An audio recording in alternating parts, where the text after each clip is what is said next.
Hello friends, welcome to my channel. तो आज हम बात करेंगे सीआरपीएफ की तरफ से नया नोटिफिकेशन आया है जिसमें 38 वैकेंसीज आउट हुई है। मेल और फीमेल दोनों की हुई है और ये जो होंगी उन कंपनसेट ग्राउंड पे होंगी। इसकी जो अप्लाई करने की लास्ट डेट रहेगी वो 15 अक्टूबर 2021 रहेगी।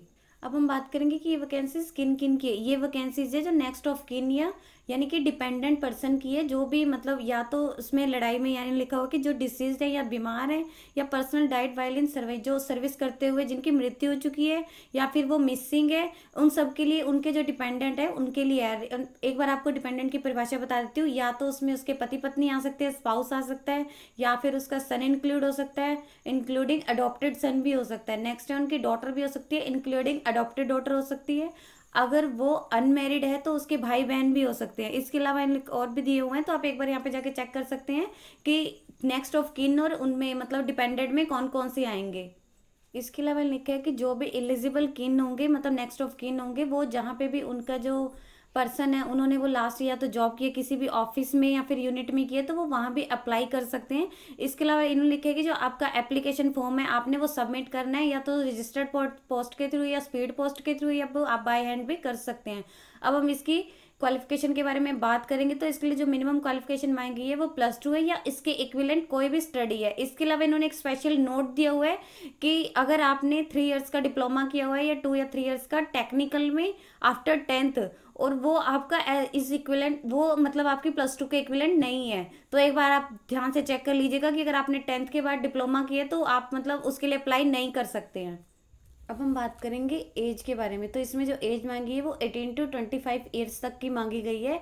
अब हम बात करेंगे इसकी में जो टाइपिंग स्पीड मांगी गई है, तो इसमें मांगी है आपकी जो इंग्लिश की स्पीड है विद टाइपिंग वो आपकी होनी चाहिए 35 वर्ड्स पर मिनट ऑन कंप्यूटर, या फिर आपकी जो है हिंदी टाइपिंग होनी चाहिए विद मिनिमम 30 वर्ड्स पर मिनट ऑन कंप्यूटर, यानी कि 35 इन इंग्लिश एंड 30 इन हिंदी। और इसके अलावा मैंने लिखा है कि जो आपका स्किल टेस्ट इन हिंदी होगा वो मतलब आपका होगा रेमिंगटन गेल की लेआउट में ऑन विद मंगल फॉन्ट। ये वाला आपका जो है यहाँ पे फॉन्ट होगा, तो आपने एक बार यहाँ पे चेक कर लीजिएगा। अब हम बात करेंगे फिजिकल स्टैंडर्ड टेस्ट के बारे में। तो यहाँ पे अब हम बात करेंगे जो जो यहाँ पे कैंडिडेट हैं एक्सेप्ट शेड्यूल ट्राइबल कास्ट के अलावा, उसमें जो फीमेल कैंडिडेट की हाइट मांगी गई है वो 155 है और जो मेल कैंडिडेट की है वो 165 की है। इसके अलावा रिलैक्सेशन है जो candidate falling in the category of कुमारूज, गोरखाज या डोगराज, मराठाज या अरुणाचल प्रदेश के, सिक्किम के, नागालैंड के, हिमाचल प्रदेश के, असम के, जम्मू कश्मीर के और भी बहुत से है। इनके लिए जो मेल कैंडिडेट की हाइट रहेगी वो 162.5 रहेगी और जो फीमेल कैंडिडेट की हाइट रहेगी वो 150 सेंटीमीटर रहेगी। और इसके अलावा जो कैंडिडेट शेड्यूल ट्राइब्स से कम्युनिटी से बिलोंग करते हैं उस उनके लिए जो मेल कैंडिडेट की हाइट रहेगी वो 162.5 रहेगी और जो फीमेल कैंडिडेट की हाइट रहेगी वो 150 सेंटीमीटर रहेगी। अब हम बात करेंगे चेस्ट एक्सपेंडेशन के, चेस्ट के बारे में फॉर मेल कैंडिडेट की। इसमें जो है जो जनरल के, ओबीसी के और एससी के हैं उनके लिए जो अनएक्सपेंडेड रहेगी वो 77 है और उसमें जो 5 सेंटीमीटर की एक्सपेंडेड रहेगी यानी 82 सेंटीमीटर की। और इसके अलावा जो यहाँ पे है शेड्यूल ट्राइब्स के होंगे उनके लिए रहेगी अनएक्सपेंडेड 76 और जो एक्सपेंड होके वो हो जाएगी 81 सेंटीमीटर की। एक बार आप चेक कर लीजिएगा यहाँ पे कि कौन कौन सी कैटेगरी की कौन कौन सी रहेगी, यानी कि आपकी जो है 5 सेंटीमीटर की चेस्ट एक्सपेंडेशन होनी चाहिए। अब हम बात करेंगे इसके रिटन एग्जाम के बारे में। तो इसमें जो आपके हैं 2 टेस्ट होंगे, यानी कि एक 225 मार्क्स के आपके होंगे।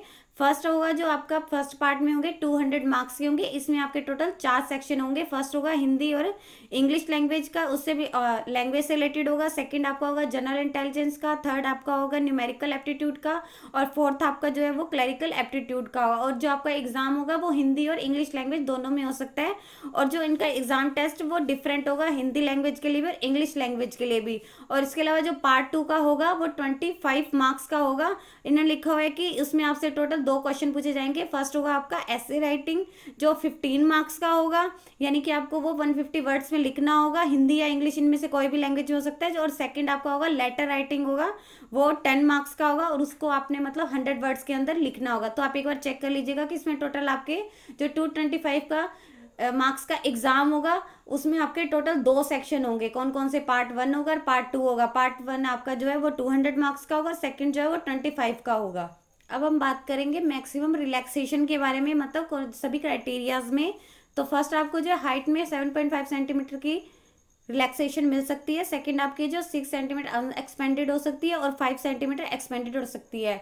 और इसके अलावा एज के बारे में बात करेंगे, जो विडोज है उन्हें 15 ईयर्स तक की वो है, और यानी कि आप अप टू 40 ईयर्स तक अप्लाई कर सकते हैं। और इसके अलावा जो मेल कैंडिडेट होंगे उन्हें 15 ईयर्स, यानी कि वो जो है अप टू 40 ईयर्स तक है। देन वेट आपका जो है वो एज पर जो भी उसमें मैक्सिमम पॉसिबल होगा वो होना चाहिए। इसके अलावा लिखा है कि जो मैरिड सन होंगे उन्हें कोई किसी भी टाइप की रिलैक्सेशन नहीं दी जाएगी, तो उन्हें वही जो भी इनकी एलिजिबिलिटी रहेगी वो वाला क्राइटेरिया इन्हें क्लियर करना होगा।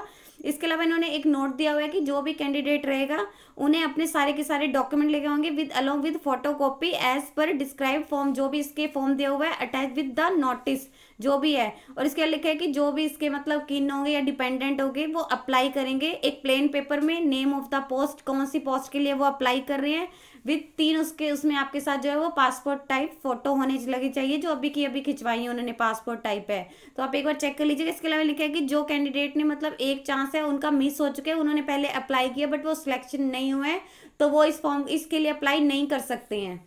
ये आपका यहाँ पे परफॉर्मा दिया हुआ है जो भी है, यहाँ पे आप चेक कर लीजिएगा। Pro forma for employment of dependent of government servant, जो यानी एक्सपायर हो चुकी है या मिसिंग है या फिर invalid dated out of from the service है, तो आप यहाँ पे चेक कर लीजिएगा। फर्स्ट में यहाँ पे है अबाउट द गवर्नमेंट सर्विस, जो भी उसके रिलेटिव होंगे मतलब जिसके भी हाफ पे वो फॉर्म भरे हैं उनके यहाँ पे सारे डिटेल्स आएंगे, रैंक नेम, कौन से यूनिट ऑफिस में, तो यहाँ पे उनके डिटेल्स आ जाएंगे। सेकंड पार्ट में इसके आएंगे अबाउट द एप्लीकेंट, जो भी एप्लीकेंट का रहेगा, नेम, रिलेशन क्या था उनका गवर्नमेंट सर्वेंट के साथ, date of birth, educational, marital status क्या है उनका, या कौन सी पोस्ट के लिए वो अप्लाई कर रहे हैं, या फिर उस whether any other family member appointed on compensate ground, तो एक बार यहाँ पे देख लीजिएगा। नेक्स्ट में आएगा आपका फाइनेंशियल स्टेटस कैसा है, इसके ये सभी फिल कर लेंगे, तो नीचे यहाँ पे डिक्लेरेशन आ जाएगा, आप एक बार वो रीड कर लीजिएगा। यहाँ पे कैंडिडेट के सिग्नेचर आ जाएंगे, यहाँ पे नीचे उन्होंने अपना जो भी रहेगा वो फिल कर देना है, यहाँ पे डेट एंड टाइम है। देन जो इसका सेकंड बी है, पार्ट बी है, तो यहाँ पे लिखा है कि by filled by the office, ये ऑफिस के द्वारा फिल किया जाएगा। यहाँ पे कुछ डॉक्यूमेंटेशन दिखा रखी है कि कौन कौन से आपको रिक्वायर होंगे जब भी आप सबमिट करवाएंगे।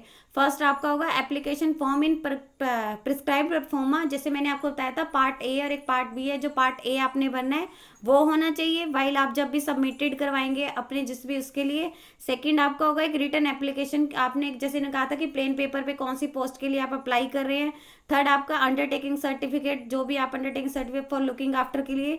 फोर्थ आपकी होगी NOC from other eligible dependent family member of deceased in stamp paper. Next आपका होगा अगर आप कास्ट सर्टिफिकेट है, और नेक्स्ट आपका होगा अगर आप 3 copies of recent passport type photo. Next आपका होगा एजुकेशनल सर्टिफिकेट जो भी आपकी हैं, और इसके अलावा डोमिसाइल सर्टिफिकेट, मूवेबल या इमूवेबल प्रॉपर्टी डिटेल, जो भी आपकी कॉपी ऑफ डेथ सर्टिफिकेट, अगर वो क्या जो भी गवर्नमेंट सर्वेंट थे उनकी डेथ हो चुकी है तो character certificate, in duplicate affidavit, अगर आप मैरिड हैं तो उसका सर्टिफिकेट होगा। और भी यहाँ पे आप अच्छे से डिटेल्स चेक कर लीजिएगा, यहाँ पे टोटल 18 है, जोन जोन से आपको लगेंगे सर्टिफिकेट चाहिए तो वो आपको वहाँ पे जमा करवाने होंगे। यदि आपको इससे रिलेटेड और अधिक जानकारी चाहिए तो आप इसके ऑफिशियल वेबसाइट पर जाकर चेक कर सकते हैं, जिसका लिंक मैं आपको डिस्क्रिप्शन बॉक्स में डाल दूंगी। यदि आपको वीडियो अच्छी लगी हो तो please like and share. Update रहने के लिए आप हमारे यूट्यूब चैनल को सब्सक्राइब कीजिए।